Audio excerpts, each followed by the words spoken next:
Assalamualaikum warahmatullahi wabarakatuh. Perkenalkan, nama saya Cindy Silvani dengan NIM 12020523722. Mata kuliah Akidah Akhlak. Dosen pengampu Bapak Sawaluddin SPDI MPDI. Di video kali ini saya akan membahas materi pembelajaran yang ke-15 yang mana berjudul Akhlak, Berkehidupan Sosial Kemasyarakatan dan Bernegara. Materi pertama yaitu dari pengertian akhlak sendiri. Pengertian akhlak secara etimologis berasal dari bahasa Arab, yang mana bentuk jamaknya dari khuluq yang berarti budi pekerti, perangai, tingkah laku atau tabiat. Sedangkan secara terminologi, akhlak berarti tingkah laku seseorang yang didorong oleh sesuatu keinginan secara sadar untuk melakukan suatu perbuatan yang baik. Materi kedua atau subjudul yang kedua adalah akhlak dalam kehidupan sosial kemasyarakatan dan bernegara. Yang pertama kita bahas yaitu akhlak bermasyarakat. Akhlak kepada masyarakat adalah sifat yang tertanam dalam jiwa manusia yang dilakukan secara spontan tanpa pertimbangan terlebih dahulu dalam lingkungan ataupun dalam kehidupan. Kehidupan di masyarakat pastilah akan menjumpai kegiatan silaturahim. Orang yang berakhlak baik biasanya senang dengan bertamu atau silaturahim karena ini dapat menguatkan hubungan sesama muslim. Beberapa hal kegiatan dalam masyarakat yaitu yang pertama yaitu 1A bertamu. Bertamu adalah salah satu cara untuk menyambut tali persahabatan yang dianjurkan oleh Islam. Sebelum memasuki rumah, yang bertamu hendaklah meminta izin kepada penghuni rumah dan setelah itu mengucapkan salam. Dalam firman Allah yang artinya, hai orang-orang yang beriman, janganlah kamu memasuki rumah yang bukan rumahmu sebelum meminta izin dan memberi salam kepada penghuninya, yang demikian itu lebih baik bagimu agar kamu selalu ingat. Surah An-Nur ayat 27. Adapun cara bertamu yang baik menurut Islam antara lain sebagai berikut. Yang pertama yaitu pilihlah waktu yang tepat dan jangan terlalu lama. Islam telah memberi bimbingan dalam bertamu, yaitu jangan bertamu pada 3 waktu aurat. Yang dimaksud dengan 3 waktu aurat yaitu sehabis zuhur, sesudah isya dan sebelum subuh. Karena ketiga waktu tersebut dikatakan sebagai waktu aurat karena waktu itu biasanya digunakan orang untuk beristirahat. Karena beristirahat biasanya orang hanya memakai pakaian yang sederhana karena misalnya panas, sehingga sebagian dari auratnya terbuka. Yang kedua yaitu berpakaian rapi dan pantas. Bertamu dengan memakai pakaian yang pantas berarti menghormati tuan rumah dan dirinya sendiri. Tamu yang berpakaian rapi dan pantas akan lebih dihormati oleh tuan rumah. Demikian pula sebaliknya. Yang ketiga yaitu memberi isyarat dan salam ketika datang. Sebelum memasuki rumah yang bertamu, hendaklah meminta izin kepada penghuni rumah dan setelah itu mengucapkan salam. Yang keempat yaitu jangan mengintip ke dalam rumah. Rasulullah SAW bersabda yang artinya, dari Sahal bin Sa'ad, ia berkata, ada seorang lelaki yang mengintip dari sebuah lubang pintu rumah Rasulullah dan pada waktu itu beliau sedang mengisi lampunya.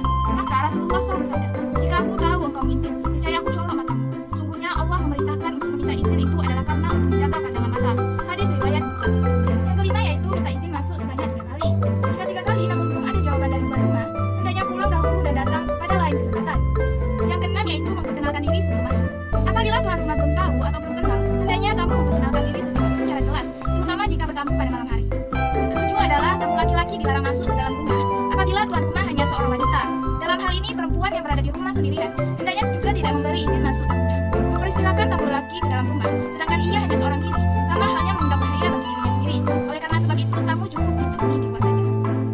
Yang kedelapan yaitu masuk dan duduk dengan sopan. Setelah tuan rumah mempersilahkan untuk masuk, hendaknya tamu masuk dan duduk dengan sopan di tempat duduk yang telah disediakan.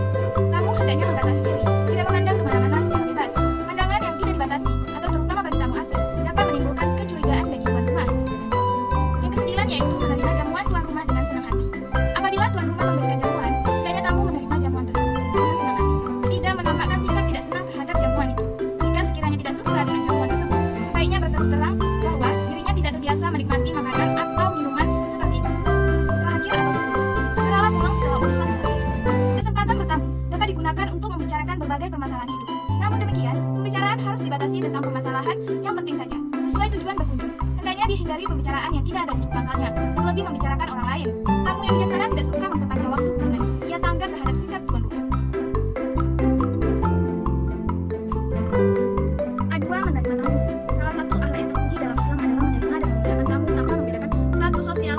Rasulullah bersabda, barang siapa yang beriman kepada Allah dan hari akhir, hendaklah ia berkata yang baik atau diam. Barang siapa yang beriman kepada Allah dan hari akhir, ialah ia memuliakan tetangganya, dan barang siapa yang beriman kepada Allah dan hari akhir, maka hendaklah ia memuliakan tamunya. Hadis riwayat Bukhari dan Muslim. Adapun cara bertamu yang baik menurut agama Islam antara lain sebagai berikut. Yang pertama, berpakaian yang pantas. Kedua, menerima tamu dengan sikap yang baik. Yang ketiga, menjamu tamu sesuai kemampuan. Yang keempat, tidak perlu mengada-ngadakan. 5. Lama waktu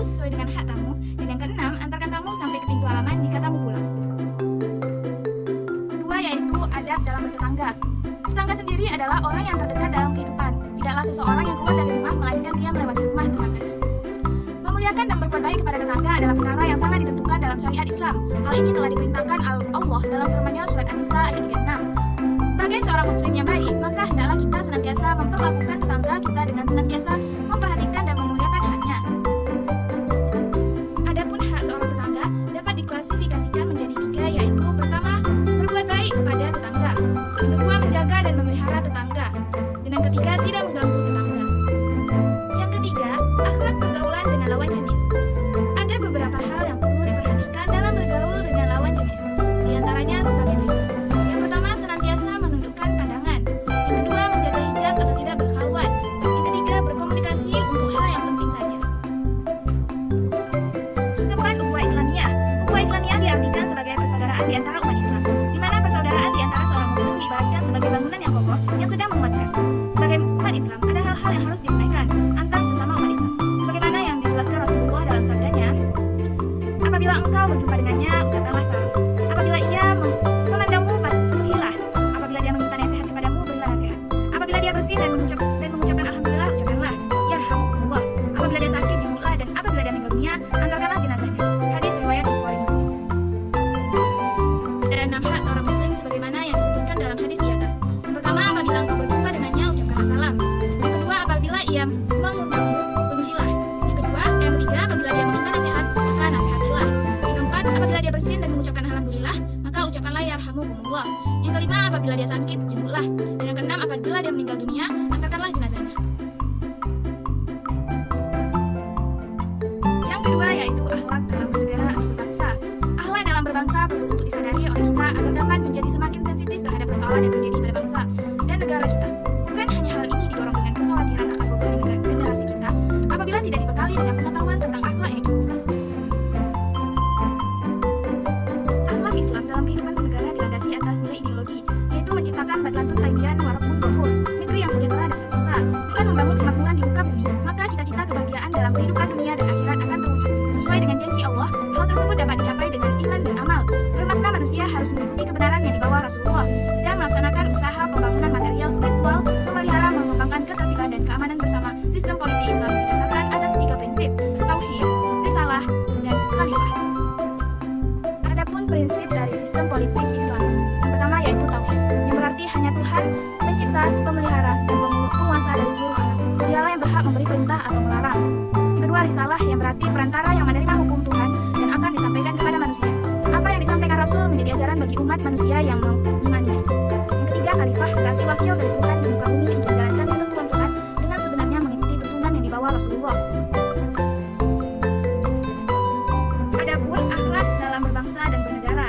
Yang pertama yaitu akhlak seorang pemimpin. Suatu masyarakat dan bangsa akan disebut sebagai masyarakat dan bangsa yang maju manakala memiliki peradaban yang tinggi dan akhlak yang mulia.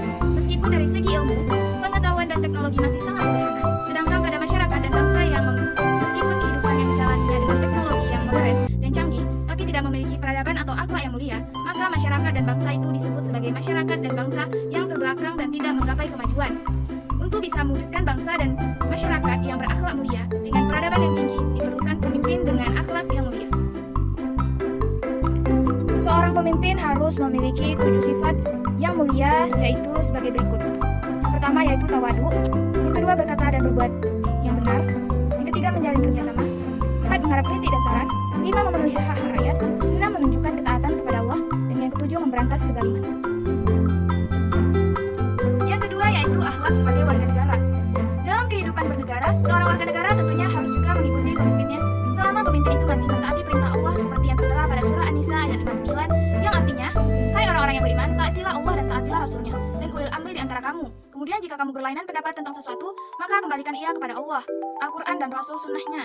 Jika kamu benar-benar beriman kepada Allah dan hari kemudian yang demikian itu lebih utama bagimu dan lebih baik akibatnya. Surah An-Nisa ayat 59. Jika suatu negara telah salah dalam mengambil suatu kebijakan yang tidak pro rakyat, maka sudah seharusnya sebagai warga negara ikut memberikan masukan dan kritik yang membangun. Hal ini telah dijelaskan dalam surah ayat 1-3. Ketiga, musyawarah. Musyawarah berasal dari kata syawara, yaitu berasal dari bahasa Arab yang berarti berunding, berembu atau mengatakan atau mengajukan sesuatu. Secara istilah dalam tata negara Indonesia dan kehidupan modern, tentang musyawarah dikenal dengan sebutan syuro, rembu desa, kerapatan negeri, bahkan demokrasi. Ali bin Abi Thalib menyebutkan bahwa dalam bermusyawarah terdapat 7 hal penting, yaitu mengambil keputusan yang benar, mencari pendapat, menjaga kekeliruan, menghindari celaan, menciptakan stabilitas emosi, keterpaduan hati, mengikuti atsar Allah Subhanahu wa taala, mengisyaratkan ada beberapa hal sikap yang harus dilakukan dalam bermusyawarah. Yang pertama, lemah lembut, pemaaf, dan juga mohon ampun kepada Allah.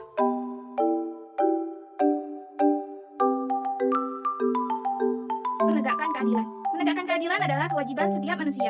Keadilan adalah risalah universal yang harus diperjuangkan oleh setiap manusia. Keadilan adalah salah satunya jalan selamat menuju kebahagiaan hidup dan kedamaian. Seorang yang paham akan makna keadilan pasti beriman kepada Allah dan kekafiran identik dengan kezaliman. Allah berfirman, "Dan siapakah yang lebih zalim daripada orang yang telah diperingatkan dengan ayat-ayat Tuhan, lalu dia berpaling daripadanya dan melupakan apa yang telah dikerjakan oleh kedua tangannya. Sesungguhnya ya kami telah meletakkan tutupan di atas hati mereka, sehingga mereka tidak memahaminya, dan kami letakkan pula sumbatan di telinga mereka, dan kendati pun kamu menyuruh mereka kepada petunjuk, niscaya mereka tidak akan mendapat petunjuk selama-lamanya." Surat Al-Kahfi ayat 57. Yang keempat yaitu amar ma'ruf nahi mungkar. Secara harfiah, amar ma'ruf nahi mungkar, al-amru bil ma'ruf wa nahyu an mungkar, berarti menyuruh kepada yang ma'ruf dan mencegah dari yang mungkar. Ma'ruf secara etimologis berarti yang dikenal sebaliknya. Mungkar adalah sesuatu yang tidak dikenal. Yang menjadi ukuran ma'ruf atau mungkarnya sesuatu ada dua, yaitu agama dan akal, atau hati nurani. Bisa kedua-duanya sekaligus atau salah satunya. Semua yang diperintahkan oleh agama adalah ma'ruf, begitu juga sebaliknya. Semua yang dilarang oleh agama adalah mungkar.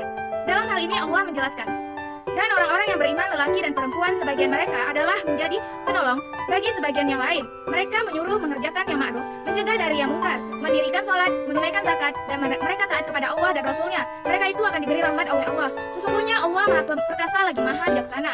Surah Taubah ayat 71.